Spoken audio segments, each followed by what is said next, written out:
Servus und herzlich willkommen hier wieder bei den Baubros. Was denn du da jetzt? Ich wollte mal ein Intro in der Hocke machen. Ach ja, wie es doch immer so schön ist, wenn man seine Arbeitssachen wieder anziehen darf. Ich bin auch leicht erkältet, das macht nichts. Baubros gibt's immer. Ne? Da gibt es keine Ausreden von wegen, es wird jetzt heute nicht gefilmt oder nicht gearbeitet oder kein Video hochgeladen. Ne? Ja, wobei wir ab jetzt nicht mehr so häufig Videos hochladen, wir schaffen es einfach Das nicht. ist ja wieder eine andere Geschichte, aber eben das wollte ich nur mal gesagt haben. Nee, Spaß beiseite. Es geht heute wieder um ein bestimmtes Thema, was wir bauen. Wir bauen ja immer irgendwas und dann dürfen die Zuschauer daran teilhaben und dann sagen wir, okay, wir schaffen das. Nein, dann sagen wir, Oh nein. Dann sagen wir, wir haben das zwar noch nie gemacht, aber wir probieren das mal. Viele Kommentare auf unserem Kanal sind ja unzufrieden. Was soll ich sagen? Nehmen uns natürlich nicht so vor voll, das merkt man. Das ist auch okay, das wissen wir auch, aber wir bemühen uns schon, dass das nachher gut funktioniert. Wenn was nicht funktioniert, basteln wir so lange dran rum, bis es funktioniert. Und dann teilen wir euch ja auch die Lösung mit. Also insofern ist es auch für alle eine absolute Bereicherung. Auf jeden für Fall. YouTube. Also es ist jetzt kein digitaler Müll, den wir hochladen. Nein. 99% nicht. Die ersten also, Folgen vielleicht. Nö, ja, vielleicht.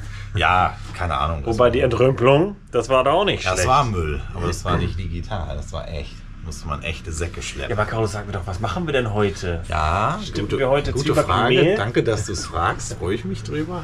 Und zwar haben wir ein neues Projekt seit einiger Zeit, wo wir ja schon Vorbereitungen gemacht haben. Und zwar soll auf diese Garage eine Solaranlage, und zwar eine Insel-Solaranlage mit 15 Paneelen. Und die Paneele sind angekommen. Wollen wir uns die mal ansehen? Mit den Paneele, weißt du? Da kommen erstmal ordentlich Paneele oben drauf, alle. Mhm. Und dann sollst du mal sehen, was da nachher hier an Watt runterkommt vom Dach da, weißt du? Mhm. Bei so einer Anlage ist einfach nur die Frage, wer hat die meisten Watt, yo? Weißt du? Ach so. Verstehe. Was hast du an Watt? Ja, das sind die Paneele, sind 1,80 bummelig mal 1,13 oder so. Und ich habe mir das mal so ungefähr ausgemessen und ich meine, dass das passt. Das ist ein bisschen komisch. Ne? Wenn ich jetzt so sehe, denke ich, wie sollen die denn darauf passen? Vielleicht habe ich mich auch vertan. Dann müssen wir welche hier nach Norden an die Wand kleben oder so. Ich weiß es nicht. Nach Norden, ja. Aber die sind jetzt momentan günstig. Ich habe pro Stück 80 € bezahlt ungefähr. Bummelig. Das ist Alles, billig. heute ist alles bummelig. Bummelig abgemessen, bummelig bestellt, bummelig 80 €. Ja, klasse. Ja. Wollen wir das dann mal aufmachen und uns mal so ein Panel angucken? Ich hole mal ein Messer. Ja. So, ich nehme jetzt hier mein hochwertiges Sonderpreismesser zur Hand und schneide mir am besten gleich ins Bein. Da ist Spannung drauf. Oh, yes. Da ist Spannung drauf, du. Ja. Ja. Da siehst du schon, die wollen. So schlimm ist das auch nicht. So schlimm ist das auch nicht, dass wir die jetzt auspacken. Jetzt pass mal auf. Die wollen lieber Atomstrom. So, das Plastik machen wir gleich weg. Ne? Wir sind ja die Baubros, wir achten auf unsere Umwelt. Nicht, dass es noch aus Versehen im Ozean landet. Da drüben ist er ja. Wenn ich jetzt so schmeiß, dann ist es schon im Atlantik. Richtig, man hört das Meeresrauschen. Das war ein Baby, aber ist egal. Die muss man immer so knicken, weil sonst passen die ja nicht in den Müllsack. Weißt du? In welchen Müllsack kommen die denn? Die kommen in den, der nächste, der da ist. Blau, gelb, grün, orange, lila. Nein, der kommt natürlich in gelben. Bei uns kommt ja alles in gelben. Augenblick mal, aber da sind jetzt ja noch mehr dran. Willst du die erstmal dran lassen? Ja, wir wollen erstmal nur oben gucken. Okay. Kannst du das dann gleich machen, wenn wir fertig sind mit Filmen? Ja, danke.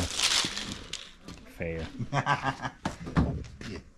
Ach, die Pappe. Ja, das hat natürlich geregnet, ne? Das sind keine All Blacks. Wir sind ja auch nicht in Neuseeland. Der war gut. Verstehe ich, kannst du gar nicht. Ja, das ist in Ordnung. Das ist nur bei TikTok. Ja, guck ich mal. Hier, die sind aber nicht mehr gut. Das soll da nicht gut sein. Da ist so ein, hier, sieht aus wie so ein Ceranfeld, wo du da deine Fischstäbchen in der Pfanne Deswegen parken wir immer alles direkt neben unserer Mülltonne, weil dann kann man es abnehmen und reinschmeißen. So. Hier ist schon eine Ameise, die habe ich nicht bestellt. So. Jetzt hat man hier so ein Panel. Da sind die Kabel. Okay. Kabelanschlüsse. Mach ich schon kaputt hier oder was? Ja, das Die sind ja dünn. Das sind Glas. Also es ist eine Glasplatte oben. Hörst du auch, ne? Dann ist das Solarmodul. Die Module, das Modul, des, dem, den, du, deiner, dir, dich Module. Und dann fängt es an so und dann kommt unten auch eine Platte, eine Glasplatte. Das sind Glas-Module von Longi.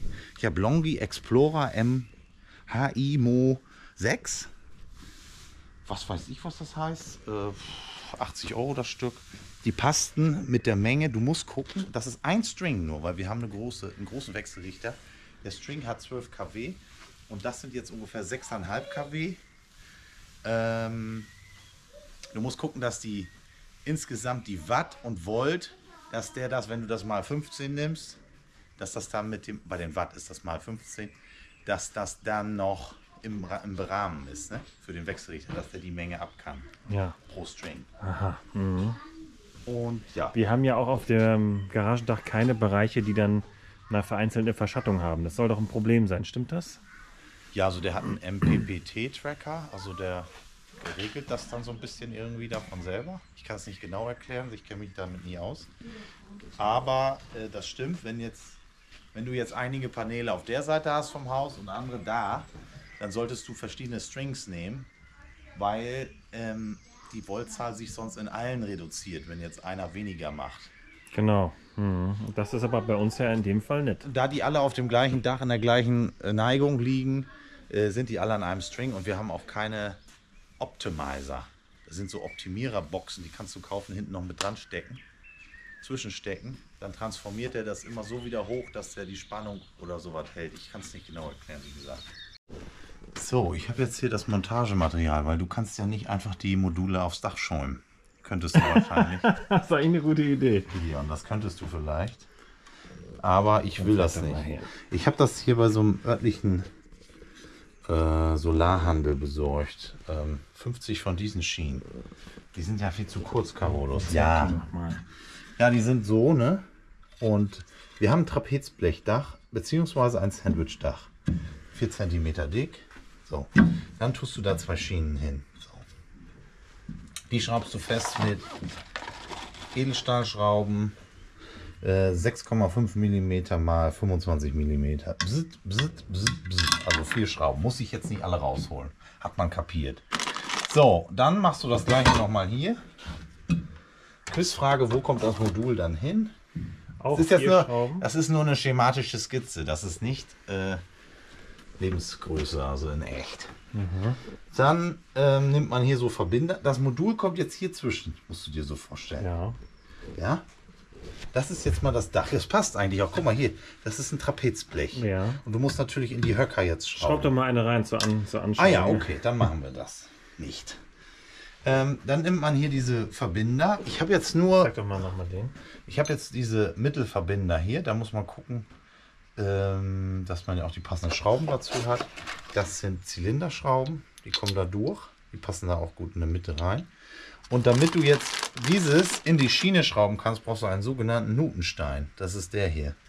Und der Nutenstein, den schiebst du hier rein. Jetzt habe ich das noch nie gemacht. Ich gucke mal, wie das geht. Ach, da ist sogar... Okay. Ja, es geht gut. Da ist sogar eine Feder drin. Wusste ich ja gar nicht. Oh. Ich habe immer so ganze Pakete davon geholt, weil es günstiger ist. 100 Schrauben, 200 von diesen Schrauben, Blechschrauben, dann 100 Nutensteine und 100 von diesen. Das war billiger, als wenn man nur 50 oder so von denen holt. Also von daher. So, und dann kann man den sozusagen hier reinschrauben. Und dann kannst du ihn auch noch verschieben. Da ist jetzt die Mitte, zuerst zum Beispiel jetzt die Mitte des Moduls. Ich muss aber sagen, die haben diese Schienen selber geschnitten und deshalb sind überall Späne dran und die hat keiner weggemacht. Das ist blöd zu schieben jetzt. Ne? Gut, geht aber. So, das macht man so. Dann macht man hier überall. Ich habe das jetzt nicht vorbereitet. Jetzt habe ich es so. Dann machst du das da so hin und du kannst halt immer noch das Modul hinlegen und dann den darüber schieben, weil der kommt ja hier, das Modul kommt da ja runter. Wie soll ich das sagen? Wenn das jetzt das Modul ist, wird er dann so angeschraubt, ne? So hält er das dann. Okay. Und so hast du ganz einfach, ohne dass du ganz lange Schienen brauchst, weil das Dach ja eigentlich stabil ist, und dann schraubst du die ins Blech und dann kannst du die Module da schön anschrauben, ne? Mit diesen Nutensteinen da reinschieben. Ich habe jetzt nur diese, vielleicht habe ich da einen Fehler gemacht. Ich habe jetzt einfach nur diese Mittelklemmen genommen, auch fürs Ende. Kann sein, dass das ein Fehler war, aber ich wollte jetzt nicht noch eine Schachtel kaufen von verschiedenen Haltern. Ich denke mal, das geht. Vielleicht geht das auch. Die Enddinger haben nur auf einer Seite so einen Überlappung. Ja, aber ich weiß nicht, ob die dann hier unten noch weiter runter gehen oder ob die alle auch gleich sind. Weil die sind für alle Moduldicken gleich. Wir haben zum Beispiel 30 mm Module, dann musst du die 30 mm Schrauben nehmen. Dann passt das genau mit, dass du die festgeschraubt kriegst. Sonst ist, wenn die Schraube viel zu lang ist, dann geht die kann ja nicht irgendwann nicht weiter. Die geht in den Nutenstein und dann war es das. Logisch. Und diese Module sind 30, deswegen musst du auch die 30er Schrauben nehmen. Dann kannst du das ein bisschen anschrauben. Guck so. Und dann soll das genau reichen. Wobei mir das auch ein bisschen komisch vorkommt. Aber das waren die kürzesten Schrauben, die hatten. Ja, M8 x 30 Schrauben sind das, Zylinderschrauben. Das ist alles M8, also Feingewinde 8. Außer diese natürlich, das sind ja selbstschneidende Metallschrauben. Warte mal, wie heißen die? Die heißen Gewinde-Furchschrauben. Aber die sind ja gar nicht mit Schneidkopf vorne. Doch, das ist aber so. Die sind dicker. Das sind Dünnblech, wohl angeblich Dünnblechschrauben. Ach so. Weil dann sind die sehr dick, 6,5 Millimeter. Und dadurch halten die gut in diesem dünnen Sandwichblech oben, in dem oberen. Ich dachte nur, da fehlt dieser Schneidkopf, aber dann ist das da anders bei denen einfach. Dann musst du noch. Sich so rein. Ja, das ist auch einer. Deswegen Furch. Das ist kein Schneidkopf, sondern eine Furchschraube. Ach, der macht nur so ein, wo er sich Er durchschneidet. drückt rein und dann geht er da, furcht er da durch. Ich weiß es Ja, nicht. ach, der furcht sich durch, das ist ja klar. So, und dann ist hier natürlich eine Dichtung dran. Und hier, die gibt es mit und ohne Dichtung. Da habe ich jetzt auch die mitgenommen, weil ich will nicht, dass das ist so Neopren oder so. Ach, da brauchen wir diesmal gar nicht mit Bitumen schmieren? Nee. Klasse. Also das Set, das gibt es auch so als Set. Das können wir auch mal verlinken. Wir haben uns das jetzt hier örtlich besorgt. Das kann man überall sich besorgen. Aber man kann es auch günstig bei eBay bestellen. Hätte ich auch machen. Dann musste ich da noch hinfahren. Das ist doch immer nett. Ja, schön fein sitzen. Nix sitzen. Auto? Ach so, ja, ein Auto, ja. Ja, so habe ich das abgeholt und jetzt haben wir das hier. Und jetzt können wir das mal oben versuchen anzufangen auszulegen auf die richtige Stelle. Du musst natürlich die vorher irgendwie halbwegs sinnvoll. Du kannst das nicht so, ja, würde auch noch gehen. Aber du kannst natürlich, wenn du den jetzt da hast, dann ist das ja völlig falsch. Ne? Der Abstand muss passen. Wenn das Modul jetzt so lang ist, dann machst du natürlich nicht so, weil dann hängt es in der Mitte durch. Und du machst natürlich auch nicht so, dann labbert es ja, dann ist es ja nicht. Es muss so, ich weiß nicht, ob das müssen wir nochmal gucken, ob das so bei 2/3 oder 3/4 sein soll, weißt du? Was auch immer das heißt, aber du weißt, wie ich meine. Ja, so wollte ich das machen. So, das jetzt ich habe 50 von denen, 48 von denen brauche ich. Und dann diese Schachteln habe ich insgesamt 300 € für bezahlt. Ja. Nur für das Montagematerial. Das ist alles Alu und Nirosta. Du musst eins bedenken, wir haben keine Aufständerung. Das heißt, die sind alle flach auf die Garage montiert dann. Die Garage hat eine leichte Schräge nach Süden abfallend und deswegen habe ich gedacht, ich mache lieber eine Reihe Paneele mehr, als wenn ich jetzt die vorderen und letzten Aufständer, dann brauche ich dazwischen auch keine mehr legen. Da kommt ja auch keine Sonne mehr hin. Also wahrscheinlich schon, aber du weißt, wie ich meine. Dann sind einige sind halb verschattet, andere nicht. Dann musst du wieder da irgendwelche Sachen einbauen. Das lohnt sich doch nicht. Kannst du lieber eine Reihe mehr machen? Bist da oben, hast du die Kabel und alles. Und vielleicht hast du recht. ja. Das wird sich zeigen. Und im Winter hast du sowieso Schwachlicht. Da bringt dir das nicht viel, wenn du aufständerst, weil die Wolken hängen so tief hier immer in Ostfriesland. Du hast im Dezember, was hatten wir letztes Mal? Im November hatten wir ja nur 3 Sonnentage. Da bringt mir die Aufständerung doch nichts. Nee. Ich habe sowieso diffuses Licht. Da kann ich lieber eine Reihe mehr flach hinlegen. Das ist meine Herangehensweise. Wenn ihr das besser wisst, könnt ihr das ja mal in die Kommentare schreiben. Mag ja sein, dass ich das falsch sehe, aber so ist meine Empfindung bei dem Ganzen. Ich weiß, es geht nicht um Empfindungen, es geht um knallharte Rechnungen von Watt, Arbeit gleich Kraft mal Weg und diese Geschichten. Ne? Volt minus Ampere gleich Watt. Nein, Quatsch. Ihr wisst, wie es ist. Und dementsprechend, ja, könnt ihr es ja mal schreiben, wie das ist. Aber so mache ich das. Und wir können noch mal kurz gucken hier bei unserer Anlage. Da kann ich euch auch noch mal ein Update zeigen. Jetzt regnet das, ihr hört das. Das ist natürlich blöd, ne? Weil wir wollten ja eigentlich jetzt aufs Dach. Ja, toll. Okay, also wir haben hier unseren Wechselrichter. Ich denke, das wurde auch alles hier und da mal gezeigt. Wir haben den angeschraubt, ne? Der Wechselrichter ist dann hier am diesem Sicherungskasten unter Verteilung angeschlossen. Allerwichtigste ist allerdings die Poti-Schiene, die Erdung. Klar, logisch. Die habe ich ja auch montiert. Die ist ja sogar an unserem Tiefenerder dran. Hier mit diesem Alu-Runddraht, 8 mm. Das geht über die Garage rüber. Erdet also gleichzeitig noch das Dach und die Röhrenkollektoren und die anderen Kollektoren dann ja auch mit. Da müssen wir auch noch eine Verbindung machen. Aber als Blechdach ist eigentlich, also weiß ich nicht. Müssen wir mal gucken. Und dann geht es weiter zum Tiefenerder. Da ist wichtig, dass da alles angeschlossen werden kann. Den schraube ich jetzt nicht nochmal auf. Das können wir demnächst nochmal genau schauen. Da das erstmal nur als Inselanlage läuft, ist das auch nicht nötig, dass man das jetzt zulässt vom Netzbetreiber und sowas, weil das ist Inselanlage, Garage, fertig. Das ist dann mein Ding. So.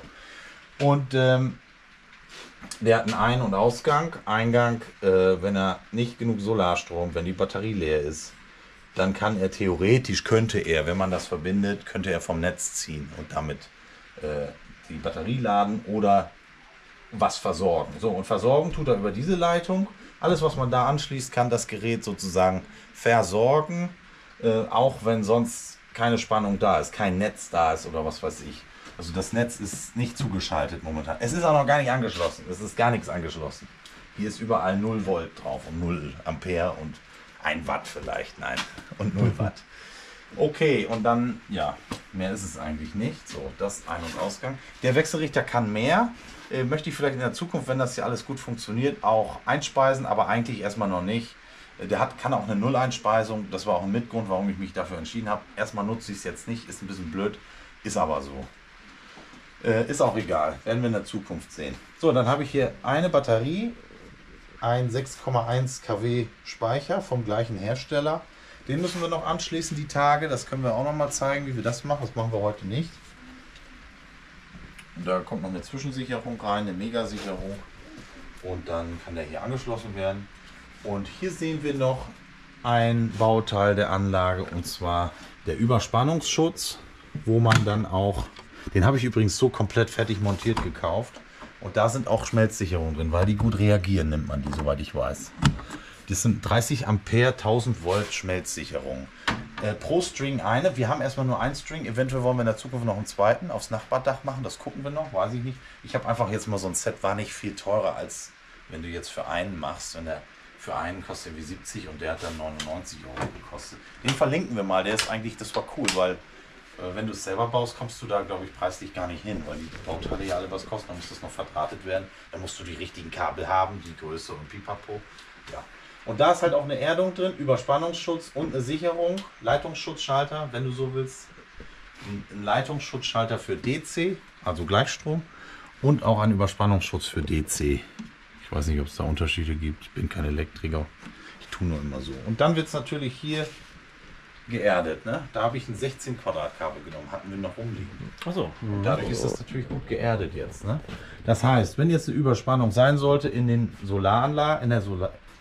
in den Solarzellen, die hier aufs Dach kommen, 15 Stück werden hier angeschlossen, in Reihe natürlich, ne? Streng sozusagen. Nicht parallel anschließen. Und dann kommen die hier rein und dann gehen die durch die Sicherung und sind dann mit dem Überspannungsschutz verbunden, der dann auslöst im Falle dessen, wenn das über 1000 Volt geht. Und dann kommt es hier wieder raus, ist sozusagen dann gesichert. Und dann geht es in den Wechselrichter. Das sagen die auch in der Beschreibung, dass man das machen soll. Also das ist eine gute Beschreibung eigentlich von dem Wechselrichter. Habe ich mir alles durchgelesen, habe ich dann passend bestellt. Und dann habe ich das so gemacht. Und ich bin der Meinung, 1000 Volt, 30 Ampere müsste eigentlich reichen für unsere 15 Module. Eigentlich war das nur für 12 Module, aber ich habe mir das durchgerechnet und eigentlich müsste das passen. Das müssen wir ein paar abklemmen. Ist das eben so. Aber ich bin der Meinung, das geht. Wenn der jetzt, sonst würde der ja dann rausfliegen. Das sehen wir dann ja. Okay, ja, das ist das. Wir müssen halt hier Stringkabel ziehen aufs Dach und wir müssen die Solarpaneele montieren. Eine Montage. Mhm. Klasse. Also eigentlich ist der Auftrag klar.